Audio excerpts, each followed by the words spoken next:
Poor Thomas. He'll always be doubting Thomas. Unless I see the mark of the nails in his hand, unless I put my hand into his side, I will not believe. Doubting Thomas. Poor Thomas. His legacy. His legacy forever is fixed by one single moment in his life. And yet he is the one who said to the Lord, when Jesus says, I am the way, the truth, and the life, Thomas says, we don't know the way. I need to know how to go. Can you show me the way? And he's also the one who says, we will follow you all the way to death. Thomas really is a disciple like many of us. There's times where, at least in my life, I'll say, Lord, I'll follow you wherever you lead me. And then there's times I say, Lord, I don't know the way. I need your help here. And then there's other times where I really doubt and where I say, Lord, unless you got to show me. You got to show me. So I find myself like Thomas. I don't know about you.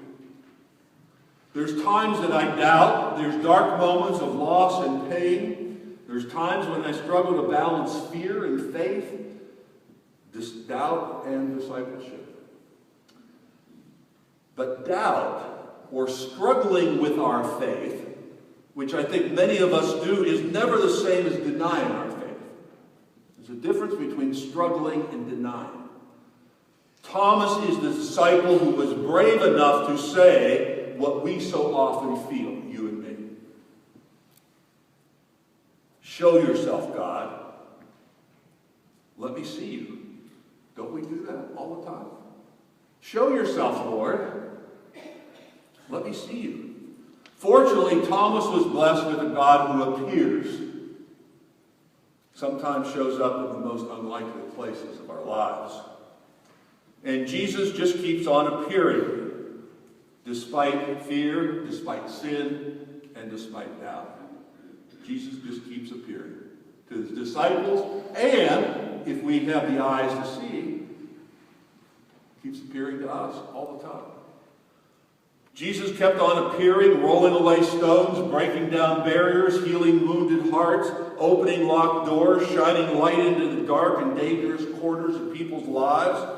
Jesus just keeps on doing what Jesus does best. Appears and shows us God's presence and God's love and God's care for each and every single one of us. Never gives up on that. Keeps on appearing, challenging his disciples, not just those 12, his disciples who are right here tonight, challenging his disciples to believe, inviting them to move beyond fear. And while he was doing that, he was forming them for the future.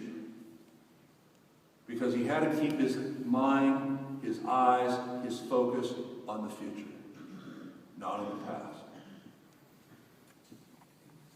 Just as God breathed life into Adam, Jesus breathed new life into his disciples.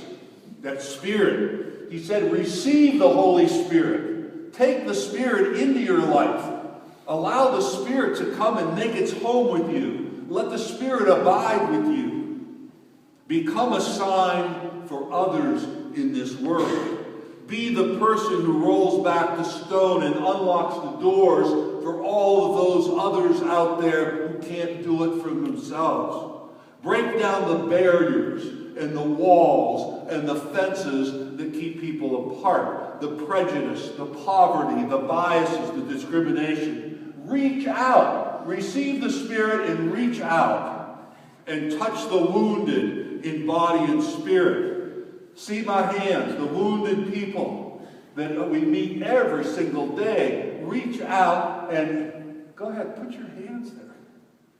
Feel the wounds of those people. You'll meet them every day, every place you turn. Jesus just keeps appearing as the wounded one. All those people locked in fear. Locked in fear sometimes of their own spouses and those who promise their love. betrayal, war, hatred, drugs, addictions, cancer, Alzheimer's, strokes, all types of paralysis, mental, physical, emotional.